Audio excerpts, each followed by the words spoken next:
Voice over एक feature जो आपके वीडियो को जीरो से हीरो बना सकता है और इसे करेक्टली यूज ना करे तो हीरो से जीरो बनने में टाइम नहीं लगता। तो इस वीडियो में कुछ टिप्स और मेरे सीक्रेट्स बताऊंगा जिससे आपका वॉइस ओवर कन्वर्ट होकर किलर वॉइस ओवर बन जाएगा। और ये वीडियो भी माइक के बिना ही रिकॉर्ड हुआ है। सो वॉइस ओवर को बेटर करने के लिए माइक की नीड नहीं है। आप अपने स्मार्टफोन से भी प्रोफेशनल के जैसे वॉइस ओवर रिकॉर्ड कर सकते हैं। बस थोड़ी ट्रिक्स को यूज करना पड़ेगा जिसकी हेल्प से मस्त वाली ऑडियो रिकॉर्ड हो जाएगी। फर्स्ट 4 टिप्स जो नीडेड है वो बताऊंगा, फिर मेरी 2 सीक्रेट टिप्स बताऊंगा। पर पहले ये जानते हैं कि वॉइस को खराब होने से कैसे बचाएं। जैसे आपके रूम में एको यानी आपका वॉइस रूम में गूंजता है तो उसे प्रिवेंट कैसे करें। अगर तुम्हारा रूम खाली हो तब तुम बोलोगे तो वो वॉइस वॉल से टकरा कर वापस आती है। उसे गूंजना या फिर एको होना कहते हैं। अब इसे प्रिवेंट करने के लिए तुम अपने डोर्स एंड विंडोज को लॉक कर सकते हो एंड उन पर कर्टेन्स लगा सकते हो। यानी आपका रूम जितना खाली होगा उतना एको बढ़ने के चांसेस ज्यादा है। अब सेकंड प्रॉब्लम जो हम फेस करते हैं वो है बैकग्राउंड नॉइस। अब इसके लिए भी तुम अपने डोर्स एंड विंडोज क्लोज करोगे तो बैकग्राउंड नॉइस बहुत ज्यादा रिड्यूस हो जाएगी।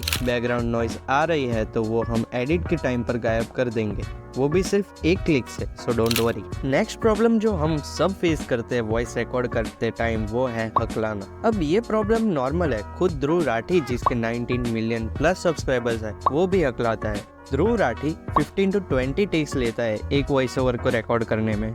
मैं खुद 5 मिनट के वॉइस ओवर को रिकॉर्ड करने में 7 to 8 रीटेक्स लेता हूँ। अब बढ़ते हैं कि वॉइस ओवर करे कैसे। So our tip number 1 is speak clearly. जब भी आप एक सेंटेंस को बोले तब क्लियरली एंड लाउडली बोलो। ऐसा मत करना कि सेंटेंस स्टार्ट फुली लाउडली हुआ और एंड आने तक स्लो हो जाए। इससे व्यूअर को आपके वर्ड समझने में प्रॉब्लम हो सकती है और क्लियर बोलने से आपके वीडियोस में मिसअंडरस्टैंडिंग ना के बराबर हो जाएगी। और अगर आपकी स्क्रिप्ट लंबी हो तो बीच में वाटर ब्रेक्स लेना मत भूलना। मैं खुद हर 2 पैराग्राफ के बीच में 2-3 सिप पानी की लेता हूँ। और प्रोनाउंसिएशन में भी ध्यान रखो। बिस्किट को बिस्कुट मत बोल देना, पार्क का park, etcetera etcetera. Tip number 2 is emphasise on special words. अब तुम सेंटेंसेस को मोनोटोन में बताओगे तो वीडियो बहुत ज्यादा बोरिंग हो जाएगी। लाइक मैं एक सेंटेंस को तुम्हें मोनोटोन में सुनाता हूँ। तो our tip number 1 is speak clearly. जब भी आप एक सेंटेंस को बोलो तब क्लियरली बोलो। अब ऐसे कोई अपना वॉइस ओवर करेगा तो व्यूअर को वीडियो छोड़ने में 5 सेकंड से भी कम का टाइम लगेगा। इसलिए मोनोटोनस मत बनो, स्पेशल वर्ड्स को थोड़ा जोर दे के बोलो। Tip number 3 is control your pace.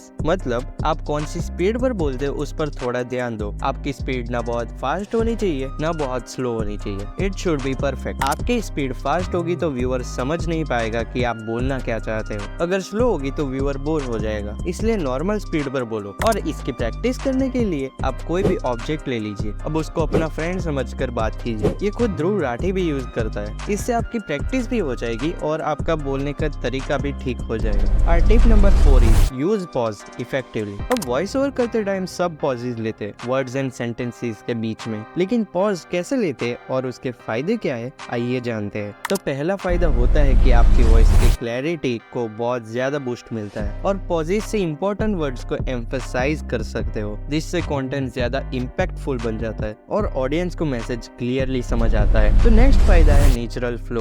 Continuous बोलने से वॉइस ओवर आर्टिफिशियल लग सकता है। पॉजेज लेने से आपकी स्पीच नेचुरल एंड कन्वर्सेशनल लगती है जो व्यूअर्स का एंगेजमेंट बढ़ा कर रखते हैं। जब आप मीनिंगफुल पॉजेज लेते हो तो व्यूअर एंगेजमेंट बढ़ जाता है। और लास्ट फायदा है एनहांसिंग इमोशंस। जब इमोशनल या ड्रामेटिक मोमेंट्स में पॉज लेते हैं तो वो इमोशन और भी ज्यादा इफेक्टिवली कन्वे होता है। सो इन सब बेनिफिट्स को देखकर समझ सकते हो कि पॉज कितना इफेक्टिव है। सो यूज पॉज इफेक्टिवली। सो मैं क्या करता हूँ कि मैं ऑडियो रिकॉर्ड करने के बाद अपने पेरेंट्स को सुनाता हूँ कि इसमें से जो भी मिस्टेक्स आपको लगती है वो मुझे बताओ। फिर पेरेंट्स मुझे जो भी मिस्टेक्स बताते हैं वो मैं वापस रीटेक लेके इम्प्रूव कर लेता हूँ। सेम वे तुम किसी अपने फ्रेंड्स, कजिन्स, रिलेटिव्स या फिर मेरे जैसे अपने पेरेंट्स से पूछो कि इसमें क्या मिस्टेक्स है। अब वो जो भी मिस्टेक्स बताए उन्हें इम्प्रूव कर दो। एंड जो मेरी नेक्स्ट सीक्रेट टिप है वो अगर मैं यूज ना करता तो मेरा वॉइस ओवर कभी इम्प्रूव होता ही नहीं। और मेरा ही नहीं, जितने वॉइस ओवर आर्टिस्ट या यूट्यूबर उनका भी वॉइस ओवर इम्प्रूव नहीं होता। इस टिप को जानने से पहले एडिट कैसे करते हैं वो सीख लेते हैं। अब एडिट करने के लिए मैं लेक्सिस ऑडियो एडिटर यूज करता हूँ। इसलिए मैंने मैंने ऐप ओपन कर ली है। नाउ इसमें मैंने अपनी फाइल डाल दी। अब पहले इसमें से जो भी गलतियां हैं उसे निकाल लेते हैं। सो आप वैसे ये दोनों पॉइंट्स को स्लाइड करके एक पार्ट को सिलेक्ट कर लिया मैंने। सो आप भी ऐसे ही ये दोनों पॉइंट्स को स्लाइड करके